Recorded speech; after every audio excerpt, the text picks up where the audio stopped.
What's up guys and welcome to DIY Dudes. In this video, I'm in a 10 by 10 tiny kitchen and I'm gonna show you how to assemble and install a basic Ikea kitchen cabinet system.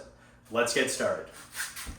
So before you actually get started building and installing the cabinets, you're gonna wanna go through and make sure you have all of the product that you ordered. So when you did go to Ikea and purchase your cabinet, they should have given you a handy printout of what you ordered. That comes in this little package with a 3D printout of what your kitchen actually looks like, as well as a breakdown of all the individual components within. So for example, we have a cabinet here and there's 5 different pieces that form this entire cabinet. I've gone through and reviewed and make sure I have all of these individual components before I get started. There's nothing worse than being halfway through a kitchen build and realizing that you have to run out to Ikea to get a few missing pieces. So go through, check off all your items, make sure everything's there, and then get started building your cabinets. So now we're ready to start building our cabinets. When I build the cabinets, I want to try and get set up so I can build them all in one shot. That way I can build them in an assembly line fashion, keep the steps fresh in my head, and make sure I'm just banging these things out as quick as I can. So the tools I'm going to use is a simple box cutter to open up the boxes. I'm going to use an impact drill to do some of the screwing to speed things up. I'm going to use a hammer to tap in the nails, and I'm going to use a hand screwdriver for a few of the more delicate screws. These are all the basic tools you're going to need to build the cabinets. In fact, you probably don't even need the drill. I just use it because it makes it speeds things up a little bit.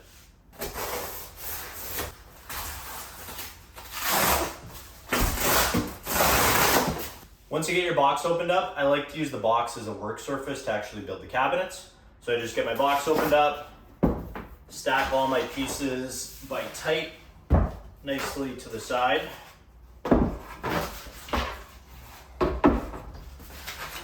There should be a couple of each of the same type of piece, so I stack them together. All your assembly nuts and bolts and such should be in this little box here, so I just dump that out to the side. So the first thing you want to do is skim through the instructions, make sure you understand all the steps. Ikea clearly lays everything out in 1, 2, 3, 4, 5, 6 steps. I built a few of these before, so I all the steps open and refer to them as I need them.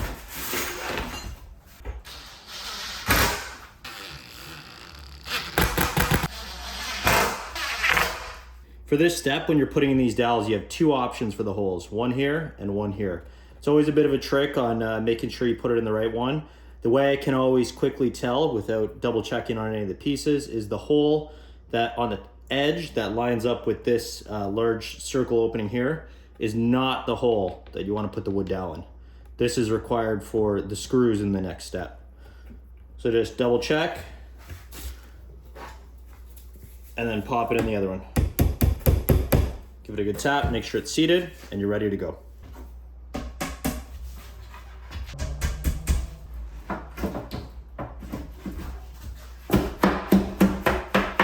So for this next step, line up the piece.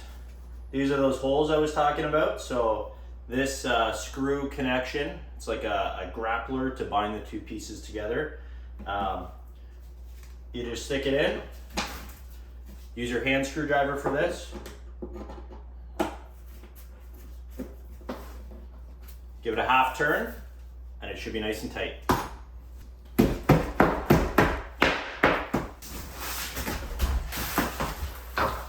So these pieces I'm installing now are the hanger brackets that you use to actually hang the cabinet onto the wall. There's actually 2 bolt patterns you can follow. Check your instructions to make sure you're using the right ones. In my case, we're using the lower ones. So just line it up.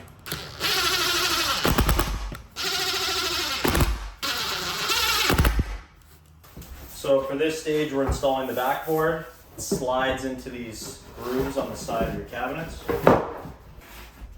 And then we cap the top.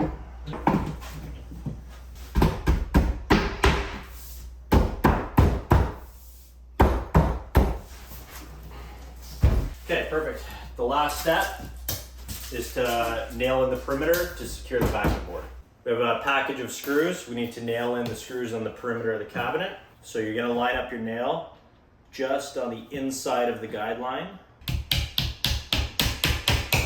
and gently nail it in. So you're gonna do Two screws on each corner, one screw in the center, and then a couple at the bottom using these spacer clips.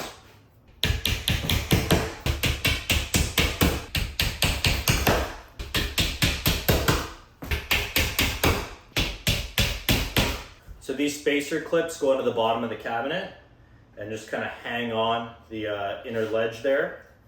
And these are meant to have the cabinet sit flush with the wall that it's leaning against. These are very important for the upper cabinets.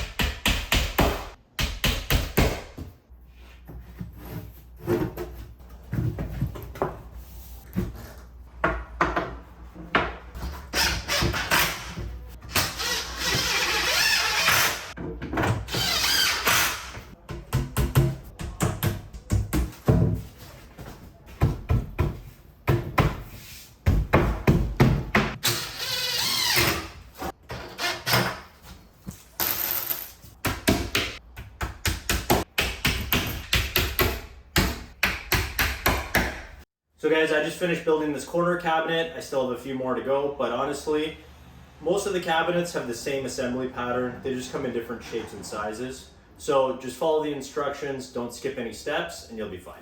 Okay guys, so to walk you through what I've done here for the layout, I've gone through and I've used my laser level to mark the height that I need, and then I remarked it in black permanent marker so I get a good solid line on the wall. So this black line is the top of the rail, which is 33 inches from the floor. So when you're installing these cabinets, you need to do a bit of math, but honestly, it's pretty simple. So 36 inches is the standard height for the top of a counter. And then I've deducted 2 inches for my countertop. I'm gonna do cast in place concrete countertop. So that's ½ inch for the plywood and then 1.5 inches for the concrete, so 2 inches total. And then that brings me to 34 inches is the height for the top of the cabinet. And then I actually need to deduct the rail itself actually hangs slightly below the top of the cabinet by about 1.5 inches. So that means that my cabinet height at that point, or my top of the rail height, is 32.5 inches. But I also need to consider the fact that I don't have the floor installed yet here. So in addition to my 32.5 inches, I'm gonna add a ½ inch for the flooring that I'm gonna install eventually on the floor. So that brings my top of the rail height to 33.5 inches. So that's this mark here is 33 inches down. And then in addition to the rail, I've also gone ahead and I pre-marked my cabinet locations just to lay out the limits of my rail. So what I have here is I have a 18-inch cabinet, goes from there to there. And then my corner cabinet comes out to this point, which I believe is 24 and change inches off of the wall. And then my corner unit then extends 47 inches here, right? So if you can picture, you've got a corner cabinet here, 47 inches. 47 inches long is the length of the cabinet. And then I'm gonna have one more cabinet for my sink, which is 36.25 inches. So that's gonna extend from this point out, 36.25 inches. And that point, the end of that 36.25 inches is actually right here.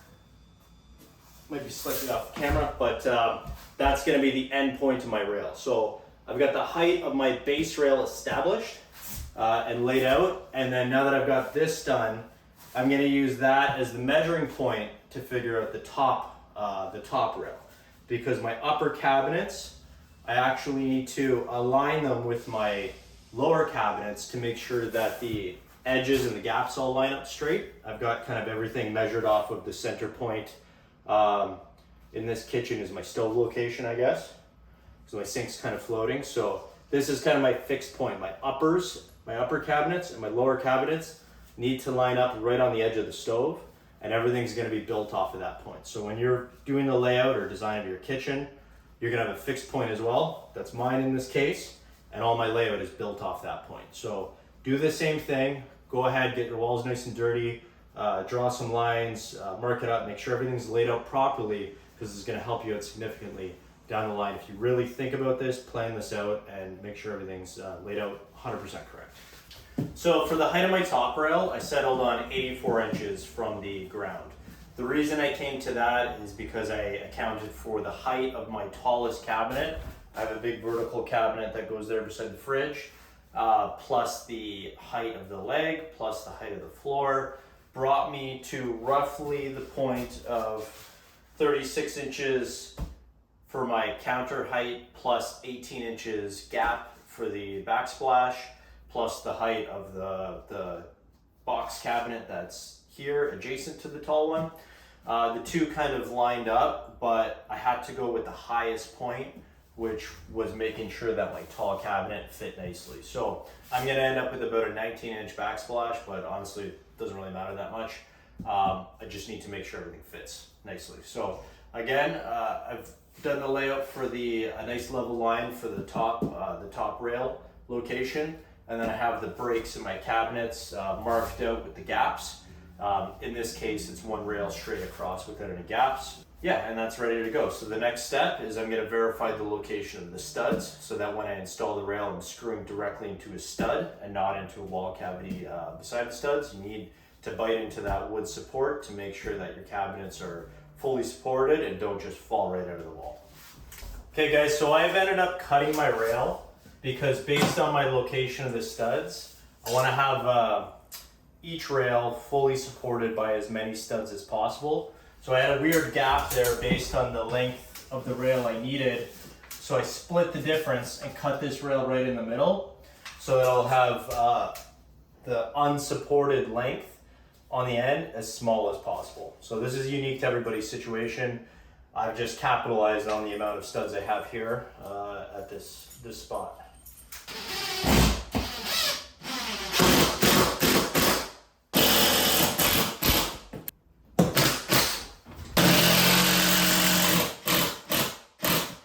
So what I've done here, guys, is I've used the scrap cut-off piece from that side to fill in this gap to make sure I have enough material. I was able to use one piece of rail for this whole strip because I cut a gap here. I would have needed, one piece wasn't long enough to do the whole thing anyway, and instead of using two pieces, I can have a bit of a separation here because it's in the middle of one of the cabinets. As long as these are both fully supported on both sides, the hangers just grip onto the cabinet in the corner. So the middle doesn't really matter too much. So because I've done it this way, I've been able to make sure that I have enough material and not use too much. This strip is actually going to be supported on 3 studs as well. And when I install it, I'll just make sure it's level across the whole beam. This piece I'm installing and that one.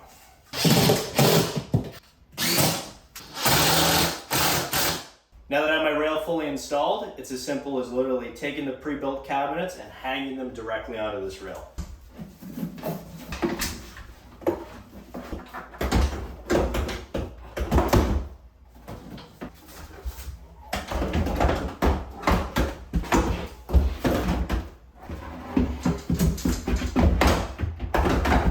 Okay, so those are my uppers, just hung on the rail. There's some clips that go in after.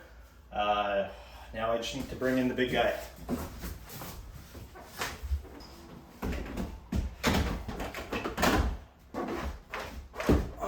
Yeah, that looks good. So there's some adjustment here. There's a fridge panel that's going to go in this side. So I've got a bit of room to play to shift this guy over. There's enough room with the rail on the other side to accommodate it.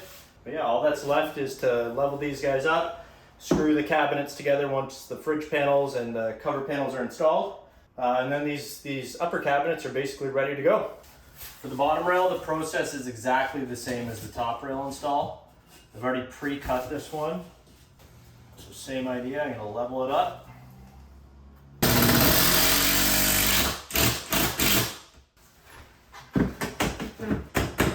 You never want to fully trust your line.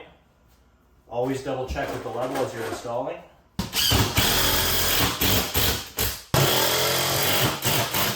Once you get at least 2 screws in, you shouldn't have to worry about checking for level every time.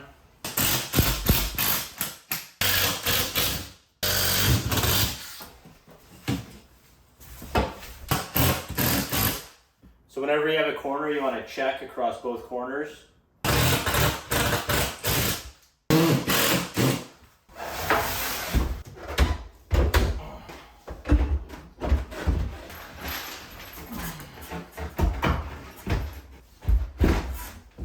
Alright guys, so I just installed my last base cabinet and honestly it looks pretty good. The only thing left to do is some fine leveling, which I'll show you guys how to do, using some clamps and screwing these cabinets together.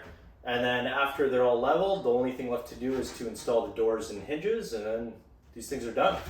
So the next thing I'm going to want to do is go ahead and open up all my cover doors, cover panels, make sense of all that before I screw my cabinets together, sealing everything in place. So this color is the Oxstad Gray. So you can see this is the actual finished color on the back. And then the front, it's hard to tell because it's covered by a plastic protective coating. So this is actually one of the cover panels for the side. So these screws are actually used to screw the cover panel to the side of the cabinet. Kind of sealed in the box, so just make sure you don't throw these out. So my next step is I actually have to level these guys up and seal up these gaps in the front face. So make sure all the cabinet tops are level and they're level across this front seam. There's no more cover panels on this bottom piece because this side and this side over here will get covered by the dishwasher and the stove. And then everything else will be covered up by the cabinet fronts themselves and then obviously the countertop on top. So what you're gonna do guys is get some woodworking clamps and literally manipulate these things until they're totally even. Use a few clamps to make sure that it holds it tight. And then grab the particle board screws that came with your cabinets. This is very specific because they're supplied by Ikea and just the right depth to make sure that they don't penetrate through one side and out the other side.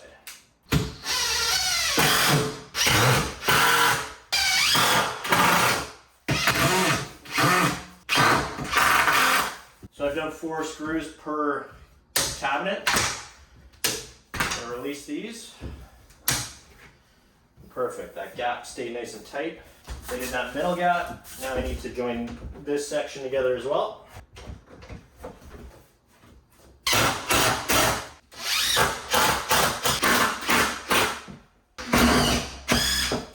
So now the last step, to make sure that these cabinets don't actually slide along the rail. Ikea has these little locking clips that clip into the back of the rail hangers there, and basically seal bind the clamp to the rail to make it so the cabinets can't slide one way or the other or be able to actually be lifted off the rail. These install really easy. Quarter turn with the screwdriver, and then the cap covers up that whole back compartment there. So for this row of cabinets, I've got a cover panel that's going to go on this side. Before I do any installation of the cover panel, I'm going to level and secure as many of these as I can, which is just this one, because there could be slight variations once I level these. This might move slightly this way, which would adjust the depth of my cover panel. So I'm going to level this up first and then do the cover panel afterwards. So same as we did for the bottom, you've got a series of woodworking clamps holding these two guys flush with one another.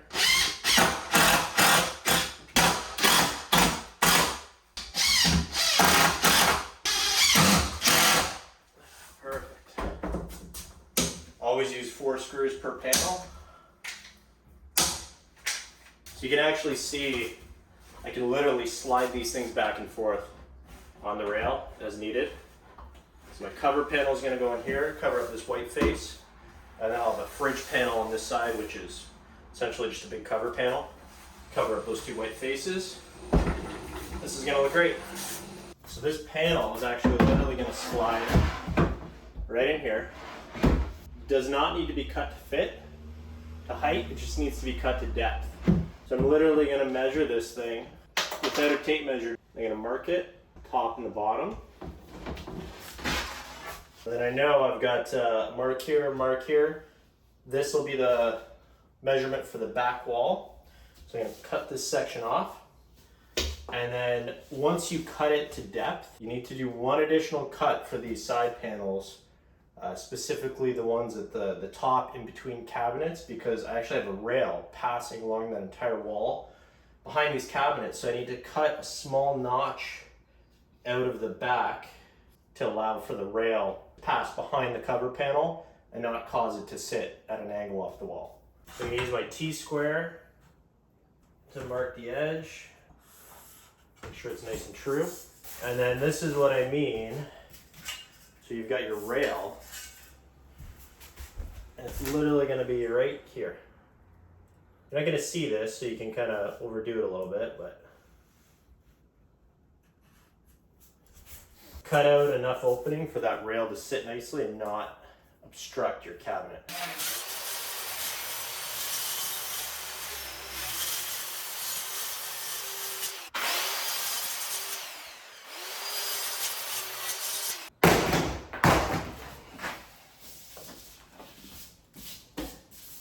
Okay guys, we're ready to install the cover panel. It's freshly cut.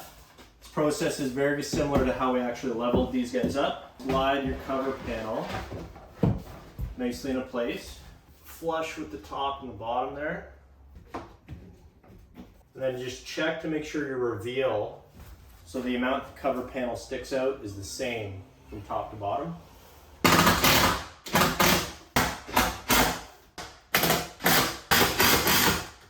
Okay, and then while I'm here, since this is already leveled up, I'm going to screw this cabinet into the other side of the cover panel.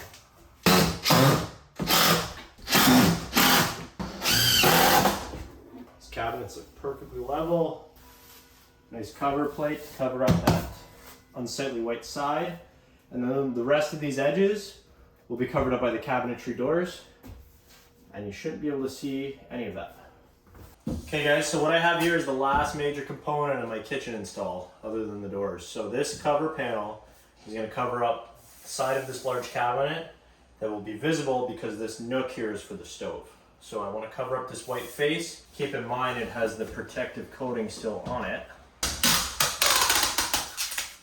You can see the beautiful color underneath. So before I go ahead and rip this all off, I still need to work with this a little bit. I got to cut the notch out for the rail, because this is going to sit flush with this piece against the back wall, but it'll be obstructed by the rail on the top. So same as I did for the bottom cover plate, or sorry, for this cover plate, I'm going to cut a little notch in the side of this to allow it to sit flush with the wall. So just whenever you're marking this, make sure you understand the correct orientation. This panel is going to rotate this way and slide back into the wall. So this top corner is going to be the one that abuts the back wall. So that's where I'm going to want to do the notch. Another thing you want to consider before you decide on the orientation is double check the edges and look for any imperfections. For example, if I had an imperfection on this front side, or this side here, I'd flip this so that that side is now against the back wall and I don't have any unsightly imperfections there. So give it a good once over. Mine actually looks pretty good. So I'm going to stick with how I had it aligned the first time. You can kind of overcut this a little bit because it's covered up on all sides by the cabinetry in the back there. Now that I got this marked out, I'm going to go ahead and cut this out, and then I can install it. It's really good. Okay, now, fun part.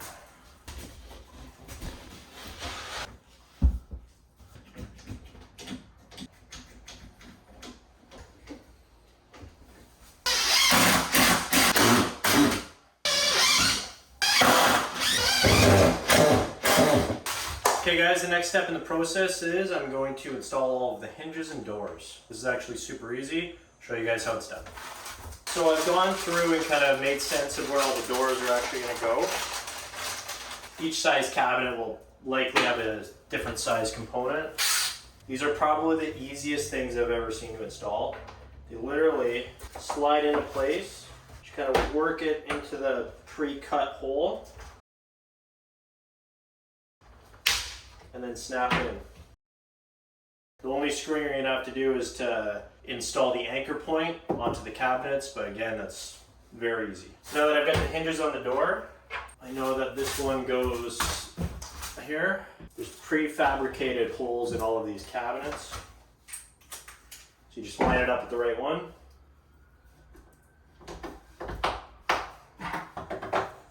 Drop Lock the hinge receiving points in place.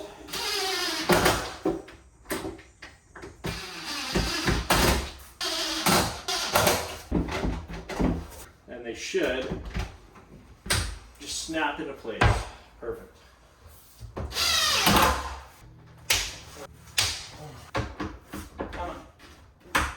There we go. It's great. Last thing to do is install the remaining doors and drawers, and we're done.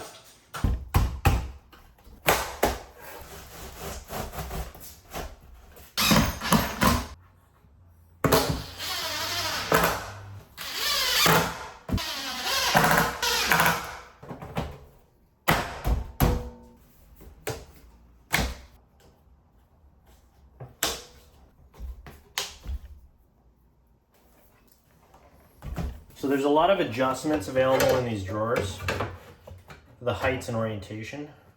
This will be outlined in your instruction manual, what height in your, not your instruction manual, in your the design package. What height each one of these rails is supposed to go at. And then these are the soft close drawer adjustments.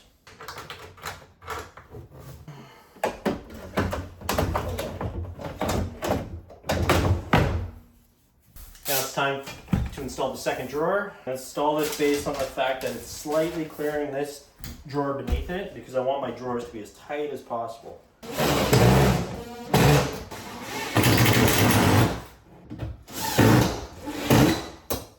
So these drawers literally just kind of drop in place. Good. It's good. Let's put the soft close hinges on. Some slight adjustment I can do on these drawers just to get them to line up 100%, but overall looks pretty good. Rolls nice and smooth, avoids this door the whole time.